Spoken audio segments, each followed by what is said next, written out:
आप सुन रहे हैं स्वामी विवेकानंद के द्वारा लिखी गई पुस्तक कर्मयोग। इसका पहला अध्याय है कर्म का चरित्र पर प्रभाव। कर्म शब्द क्री धातु से निकला है। क्री धातु का अर्थ है करना। जो कुछ किया जाता है वही कर्म है। इस शब्द का पारिभाषिक अर्थ कर्म फल भी होता है। दार्शनिक दृष्टि से यदि देखा जाए तो इसका अर्थ कभी कभी वे फल होते हैं जिनका कारण हमारे पूर्व कर्म रहते हैं। परंतु कर्म योग में कर्म शब्द से हमारा मतलब केवल कार्य ही है। मानव जाति का चरम लक्ष्य ज्ञान लाभ है। प्राच्य दर्शन शास्त्र हमारे सम्मुख एकमात्र यही लक्ष्य रखता है। मनुष्य का अंतिम ध्येय सुख नहीं वरन शान है, क्योंकि सुख और आनंद का तो एक न एक दिन अंत हो ही जाता है। अतः यह मान लेना कि सुख ही चरम लक्ष्य है मनुष्य की भारी भूल है। संसार में सब दुखों का मूल यही है कि मनुष्य अज्ञान बस यह समझ बैठता है कि सुख ही उसका चरम लक्ष्य है। पर कुछ समय के बाद मनुष्य को यह बोध होता ही है कि जिसकी ओर वह जा रहा है वह सुख नहीं वरन ज्ञान है, तथा सुख और दुख दोनों ही महान शिक्षक है। और जितनी शिक्षा उसे सुख से मिलती है उतनी ही दुख से भी। सुख और दुख ज्यों-ज्यों आत्मा पर से होकर जाते रहते हैं त्यों वे उसके ऊपर अनेक प्रकार के चित्र अंकित करते जाते हैं। और इन चित्रों अथवा संस्कारों की समष्टि के फल को ही हम मानव का चरित्र कहते हैं। यदि तुम किसी मनुष्य का चरित्र देखो तो प्रतीत होगा कि वास्तव में वह उसकी मानसिक प्रवृत्तियों एवं मानसिक झुकाव की समष्टि ही है। तुम यह भी देखोगे कि उसके चरित्र गठन में सुख और दुख दोनों ही समान रूप से उपादान स्वरूप है। चरित्र को एक विशेष ढांचे में ढालने में अच्छाई और बुराई दोनों का समान अंश रहता है, और कभी कभी तो दुख सुख से भी बड़ा शिक्षक हो जाता है। यदि हम संसार के महापुरुषों के चरित्र का अध्ययन करें तो मैं यह कह सकता हूँ कि अधिकांश दशाओं में हम यही देखेंगे कि सुख की अपेक्षा दुख ने तथा संपत्ति की अपेक्षा दरिद्र ने ही उन्हें अधिक शिक्षा दी है, एवं प्रशंसा की अपेक्षा निंदा रूपी आघात ने ही उसकी अंतस्थ ज्ञानाग्नि को अधिक प्रस्फुटित किया है। अब यह ज्ञान मनुष्य में अंतर्निहित है। कोई भी ज्ञान बाहर से नहीं आता, सब अंदर ही है। हम जो कहते हैं कि मनुष्य जानता है उसे ठीक ठीक मनोवैज्ञानिक भाषा में व्यक्त करने पर हमें कहना चाहिए कि वह आविष्कार करता है। मनुष्य जो कुछ सीखता है वह वास्तव में आविष्कार करना ही है। आविष्कार का अर्थ है मनुष्य का अपनी अनंत ज्ञान स्वरूप आत्मा के ऊपर से आवरण को हटा लेना। हम कहते हैं कि न्यूटन ने गुरुत्वाकर्षण का आविष्कार किया, तो क्या वह आविष्कार कहीं एक कोने में बैठा हुआ न्यूटन की प्रतीक्षा कर रहा था? नहीं, वह उसके मन में ही था। जब समय आया तो उसने उसे ढूंढ निकाला। संसार ने जो कुछ ज्ञान लाभ किया है वह मन से ही निकाला है। विश्व का असीम पुस्तकालय तुम्हारे मन में ही विद्यमान है। बाह्य जगत तो तुम्हें अपने मन को अध्ययन में लगाने के लिए उद्दीपक तथा सहायक मात्र है, परंतु प्रत्येक समय तुम्हारे अध्ययन का विषय तुम्हारा मन ही है। सेब का गिरना न्यूटन के लिए उद्दीपक कारण स्वरूप हुआ और उसने अपने मन का अध्ययन किया।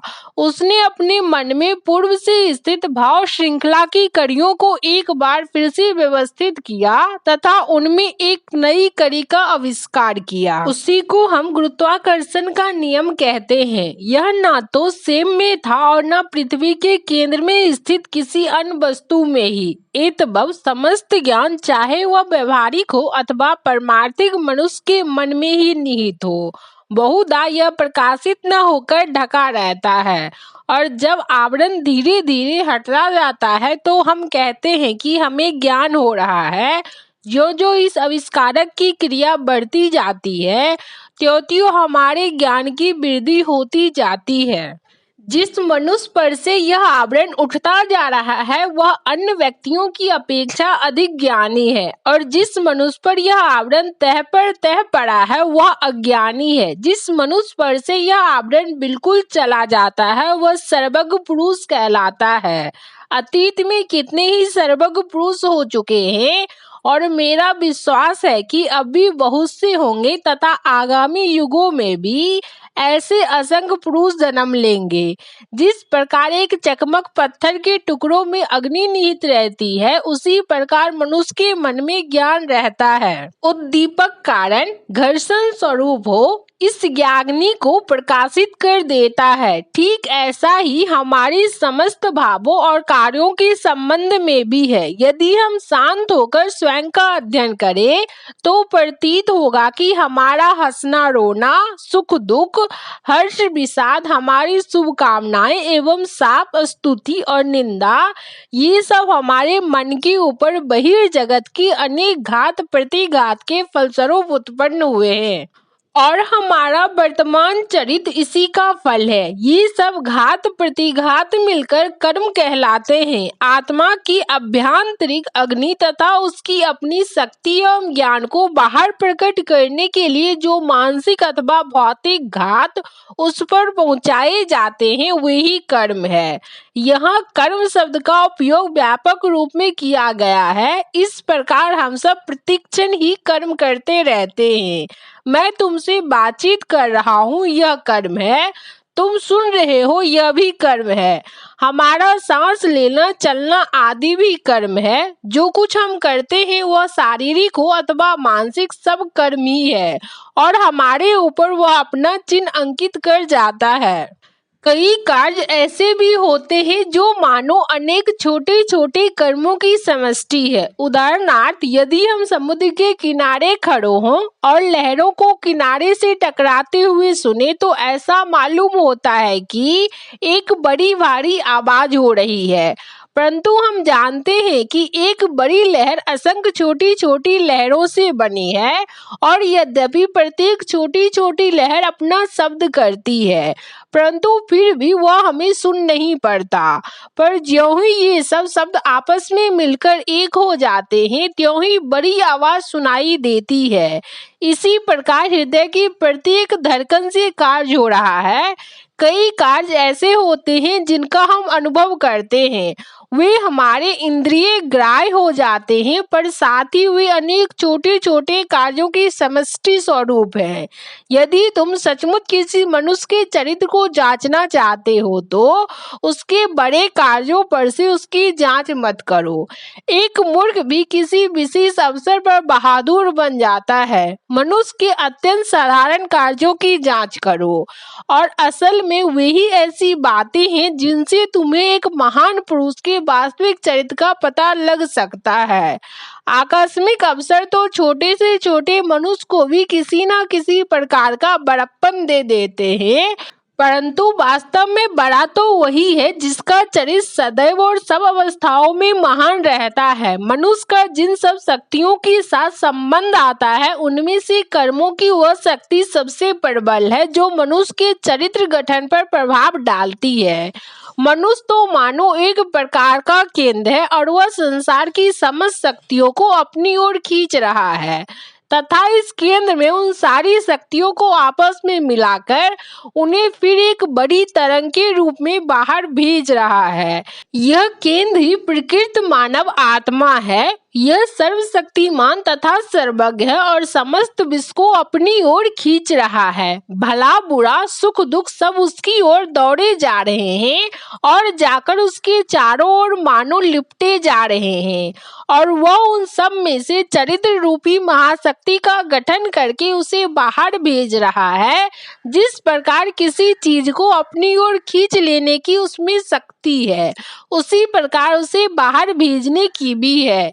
संसार में हम जो सब कार्यकलाप देखते हैं, मानव समाज में जो सब गति हो रही है, हमारे चारों ओर जो कुछ हो रहा है वह सारा का सारा केवल मन का ही खेल है। मनुष्य की इच्छा शक्ति का प्रकाश मात्र है। अनेक प्रकार के यंत्र, नगर, जहाज, युद्ध पोत आदि सभी मनुष्य की इच्छा शक्ति के विकास मात्र है। मनुष्य की यह इच्छा शक्ति चलित से उत्पन्न होती है और वह चलित कर्मों से गठित होती है। एतव कर्म जैसा होगा, इच्छा शक्ति का विकास भी वैसा ही होगा। संसार में प्रबल इच्छा शक्ति संपन्न जितने महापुरुष हुए हैं वे सभी धुरंधर कर्मी थे। उनकी इच्छा शक्ति ऐसी जबरदस्त थी कि वे संसार को भी उलट पुलट कर सकते थे और यह शक्ति उन्हें युग युगांतर तक निरंतर कर्म करते रहने से प्राप्त हुई थी। बुद्ध एवं ईसा मसीह में जैसी प्रबल इच्छा शक्ति थी वह एक जन्म में प्राप्त नहीं की जा सकती और उसे हम आनुवांशिक शक्ति संचार भी नहीं कह सकते, क्योंकि हमें ज्ञात है कि उनके पिता कौन थे। हम नहीं कह सकते कि उनके पिता के मुंह से मनुष्य जाति की भलाई के लिए शायद कभी एक शब्द भी निकला हो। जोसेफ ईसा मसीह के पिता के सम्मान ही असंख्य बढ़ई हो गए और आज भी है। बुद्ध के पिता के सदृश लाखों छोटे छोटे राजा हो चुके हैं। अतः यदि वह बात केवल आनुवांशिक शक्ति संचार के कारण हुई हो तो इसका स्पष्टीकरण कैसे कर सकते हो कि इस छोटे से राजा को, जिसकी आज्ञा का पालन शायद उसके स्वयं के नौकर भी नहीं करते थे, ऐसा एक सुंदर पुत्र रत्न लाभ हुआ जिसकी उपासना लगभग आधा संसार करता है। इसी प्रकार जोसेफ नामक बढ़ई तथा संसार में लाखों लोगों द्वारा ईश्वर के समान पूजे जाने वाले उसके पुत्र ईसा मसीह के बीच जो अंतर है उसका स्पष्टीकरण कहाँ? आनुवांशिक शक्ति संचार के सिद्धांत द्वारा तो इसका स्पष्टीकरण नहीं हो सकता। बुद्ध और ईसा इस विश्व में जिस महाशक्ति का संचार कर गए वह आई कहाँ से? उस महान शक्ति का उद्भव कहाँ से हुआ? अवश्य युग युगांतरों से वह उस स्थान में हो रही होगी और क्रमशः प्रबलतर होते होते अन्य में बुद्ध तथा ईसा मसीह के रूप में समाज में प्रकट हो गई और आज तक चली आ रही है। यह सब कर्म द्वारा ही नियमित होता है। यह सनातन नियम है कि जब तक कोई मनुष्य किसी वस्तु का उपार्जन न करे तब तक वह उसे प्राप्त नहीं हो सकती। संभव है कभी कभी हम इस बात को न माने, परंतु आगे चलकर हमें इसका दृढ़ विश्वास हो जाता है। एक मनुष्य चाहे समस्त जीवन भर धनी होने के लिए एड़ी चोटी का पसीना एक करता रहे, हजारों मनुष्यों को धोखा दे, परंतु अंत में वह देखता है कि वह संपत्तिशाली होने का अधिकारी नहीं था, तब जीवन उसके लिए दुखमय और दुभर हो उठता है। हम अपने भौतिक सुखों के लिए भिन्न भिन्न चीजों को भले ही इकट्ठा करते जाए, परंतु वास्तव में जिसका उपार्जन हम अपने कर्मों द्वारा करते हैं वही हमारा होता है। एक मूर्ख संसार भर की सारी पुस्तकें मोल लेकर भले ही पुस्तकालय में रख ले, परंतु वह केवल उन्हीं को पढ़ सकेगा जिनको पढ़ने का वह अधिकारी होगा और यह अधिकार कर्म द्वारा ही प्राप्त होता है। हम किसके अधिकारी हैं, हम अपने भीतर क्या क्या ग्रहण कर सकते हैं, इस सब का निर्णय कर्म द्वारा ही होता है। अपनी वर्तमान अवस्था के जिम्मेदार हम ही हैं और जो कुछ हम होना चाहे उसकी शक्ति भी हम ही में है। यदि हमारी वर्तमान अवस्था हमारे ही पूर्व कर्मों का फल है तो यह निश्चित है कि जो कुछ हम भविष्य में होना चाहते हैं वह हमारे वर्तमान कार्यों द्वारा ही निर्धारित किया जा सकता है। इतवा हमें यह जान लेना आवश्यक है कि कर्म किस प्रकार किए जाए। संभव है तुम कहो कर्म करने की शैली जानने से क्या लाभ? संसार में प्रत्येक मनुष्य किसी न किसी प्रकार से तो काम करता ही रहता है, परंतु यह भी ध्यान रखना चाहिए कि शक्तियों का निरर्थक क्षय भी कोई चीज होती है। गीता का कथन है कर्मयोग का अर्थ है कुशलता से अर्थात वैज्ञानिक प्रणाली से कर्म करना। कर्मानुष्ठान की विधि ठीक ठीक जानने से मनुष्य को श्रेष्ठ फल प्राप्त हो सकता है। यह स्मरण रखना चाहिए कि समस्त कर्मों का उद्देश्य है मन के भीतर पहले से ही स्थित शक्ति को प्रकट कर देना, आत्मा को जागृत कर देना, प्रत्येक मनुष्य के भीतर पूर्ण शक्ति और पूर्ण ज्ञान विद्यमान है। भिन्न भिन्न कर्म इन महान शक्तियों को जागृत करने तथा बाहर प्रकट कर देने में साधन मात्र है। मनुष्य नाना प्रकार के हेतु लेकर कार्य किया करता है, क्योंकि बिना हेतु के कार्य हो ही नहीं सकता। कुछ लोग यश चाहते हैं और वे यश के लिए काम करते हैं। दूसरा पैसा चाहते हैं और वे पैसे के लिए काम करते हैं। फिर कोई अधिकार प्राप्त करना चाहते हैं और वे अधिकार के लिए काम करते हैं। कुछ और स्वर्ग पाना चाहते हैं और वे उसी के लिए प्रयत्न करते हैं। फिर कुछ लोग अपने बाद अपना नाम छोड़ जाने के इच्छुक होते हैं। चीन देश में प्रथा है कि मनुष्य की मृत्यु के बाद ही उसे उपाधि दी जाती है। किसी ने यदि बहुत अच्छा कार्य किया तो उसके मृत पिता अथवा पितामह को कोई सम्मानीय उपाधि दी जाती है। कुछ लोग उसी के लिए यत्न करते हैं। विचार करके देखने पर यह प्रथा हमारे यहाँ की अपेक्षा अच्छी ही कही जा सकती है। इस्लाम धर्म के कुछ संप्रदायों के अनुयायी इस बात के लिए आजन्म काम करते रहते हैं कि मृत्यु के बाद उनकी एक बड़ी कब्र बने। मैं कुछ ऐसे संप्रदायों को जानता हूँ जिनमें बच्चे के पैदा होते ही उसके लिए एक कब्र बना दी जाती है, और यही उन लोगों के अनुसार मनुष्य का सबसे जरूरी काम होता है। जिसकी कब्र जितनी बड़ी और सुंदर होती है वह उतनी ही अधिक सुखी समझा जाता है। कुछ लोग प्रायश्चित के रूप में कर्म किया करते हैं, अर्थात अपने जीवन भर अनेक प्रकार के दुष्ट कर्म कर चुकने के बाद एक मंदिर बनवा देते हैं अथवा पुरोहितों को कुछ धन दे देते हैं, जिससे कि वे उनके लिए मानो स्वर्ग का टिकट खरीद देंगे। वे सोचते हैं कि बस इससे रास्ता साफ हो गया, अब हम निर्विघ्न चले जाएंगे। इस प्रकार मनुष्य को कार्य में लगाने वाले बहुत से उद्देश्य रहते हैं। ये उनमें से कुछ हुए। अब कार्य के लिए ही कार्य, इस संबंध में हम कुछ आलोचना करें। प्रत्येक देश में कुछ ऐसे नर रत्न होते हैं जो केवल कर्म के लिए ही कर्म करते हैं। वे नाम यश अथवा स्वर्ग की भी परवाह नहीं करते। वे केवल इसलिए कर्म करते हैं कि उससे दूसरों की भलाई होती है। कुछ लोग ऐसे भी होते हैं जो और भी उच्चतर उद्देश्य लेकर गरीबों की प्रति भलाई तथा मनुष्य जाति की सहायता करने के लिए अग्रसर होते हैं, क्योंकि भलाई में उनका विश्वास है और उसके प्रति प्रेम है। देखा जाता है कि नाम तथा यश के लिए किया गया कार्य बहुधा शीघ्र फलित नहीं होता। ये चीजें तो हमें उस समय प्राप्त होती है जब हम वृद्ध हो जाते हैं और जिंदगी की आखिरी घड़ियां गिनते रहते हैं। यदि कोई मनुष्य निस्वार्था से कार्य करे तो क्या उसे कोई फल प्राप्ति नहीं होती?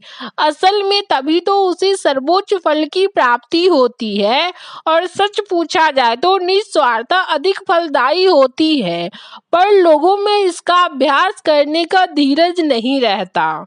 व्यवहारिक दृष्टि से भी यह अधिक लाभदायक है। प्रेम, सत्य तथा निस्वार्थ नीति संबंधी आलंकारिक वर्णन मात्र नहीं है, वे तो हमारे सर्वोच्च आदर्श है, क्योंकि वे शक्ति की महान अभिव्यक्ति है। पहली बात यह है कि यदि कोई मनुष्य 5 दिन, उतना क्यों 5 मिनट भी बिना भविष्य का चिंतन किए, बिना स्वर्ग नरक या अन्य किसी के संबंध में सोचे, निस्वार्था से काम कर सके तो वह एक महापुरुष बन सकता है। यद्यपि इसे कार्य रूप में परिणत करना कठिन है, फिर भी हमें हृदय के अंत स्थल से हम उनका महत्व समझते हैं और जानते हैं कि इससे क्या भलाई होती है। यह शक्ति की महानतम अभिव्यक्ति है। इसके लिए प्रबल संयम की आवश्यकता है। अन्य सब बहुमुखी कर्मों की अपेक्षा इस आत्म संयम में शक्ति का अधिक प्रकाश होता है। एक 4 घोड़ों वाली गाड़ी उतार पर बड़ी आसानी से धड़धड़ाती हुई आ सकती है, अथवा 23 घोड़ों को रोक सकता है। इन दोनों में अधिक शक्ति का विकास किसमें होता है? घोड़ों को छोड़ देने में अथवा उन्हें रोकने में?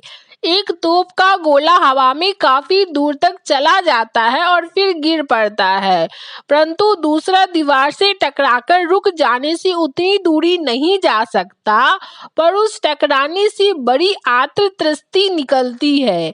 इसी प्रकार मन की सारी बहिर्मुखी गति किसी स्वार्थपूर्ण उद्देश्य की ओर दौड़ती रहने से छिन्न-भिन्न होकर बिखर जाती है और फिर तुम्हारे पास लौटकर तुम्हारी शक्ति विकास में सहायक नहीं होती, परंतु यदि उसका संयम किया जाए तो उससे शक्ति की वृद्धि होती है। इस आत्म संयम से एक महान इच्छा शक्ति का प्रादुर्भाव होता है। वह एक ऐसे चरित्र का निर्माण करता है जो जगत को अपने इशारे पर चला सकता है। अज्ञानियों को इस रहस्य का पता नहीं रहता, परंतु फिर भी वे मनुष्य जाति पर शासन करने के इच्छुक रहते हैं। एक अज्ञानी पुरुष भी यदि धीरज रखे तो समस्त संसार पर शासन कर सकता है। यदि वह कुछ वर्ष तक धीरज रखे तथा अपने इस अज्ञान सुलभ जगत शासन के भाव को संयत कर ले तो इस भाव के समूल नष्ट होते ही वह संसार पर शासन कर सकेगा, परंतु जिस प्रकार स्वयं पशु अपने से 2-4 कदम आगे कुछ नहीं देख सकते, उसी प्रकार हम में से अधिकांश लोग भविष्य के बारे में नितांत अदूरदर्शी होते हैं। हमारा संसार मानो एक क्षुद्र वर्तुल सा होता है, हम बस उसी में आबद्ध रहते हैं। हमें दूरदर्शिता के लिए धैर्य नहीं रहता और इसलिए हम दुष्ट और नीच हो जाते हैं। यह हमारी कमजोरी है, शक्तिहीनता है। अत्यंत सामान्य कर्मों को भी घृणा की दृष्टि से नहीं देखना चाहिए। जो मनुष्य कोई श्रेष्ठ आदर्श नहीं जानता उसे स्वार्थ दृष्टि से ही नाम यश के लिए ही काम करने दो, परंतु यह आवश्यक है कि प्रत्येक मनुष्य को उच्चतर ध्येयों की ओर बढ़ने तथा उन्हें समझने का प्रबल यत्न करते रहना चाहिए। हमें कर्म करने का ही अधिकार है, कर्म फल में हमारा कोई अधिकार नहीं। कर्म फलों को एक ओर रहने दो, उनकी चिंता हमें क्यों हो। यदि तुम किसी मनुष्य की सहायता करना चाहते हो तो इस बात की कभी चिंता ना करो कि उस आदमी का व्यवहार तुम्हारे प्रति कैसा रहता है। यदि तुम एक श्रेष्ठ एवं भला कार्य करना चाहते हो तो यह सोचने का कष्ट मत करो कि उसका फल क्या होगा। अब कर्म के इस आदर्श के संबंध में एक कठिन प्रश्न उठता है। कर्म योगी के लिए सतत कर्मशीलता आवश्यक है। हमें सदैव कर्म करते रहना चाहिए, बिना कार्य के एक क्षण भी नहीं रह सकते।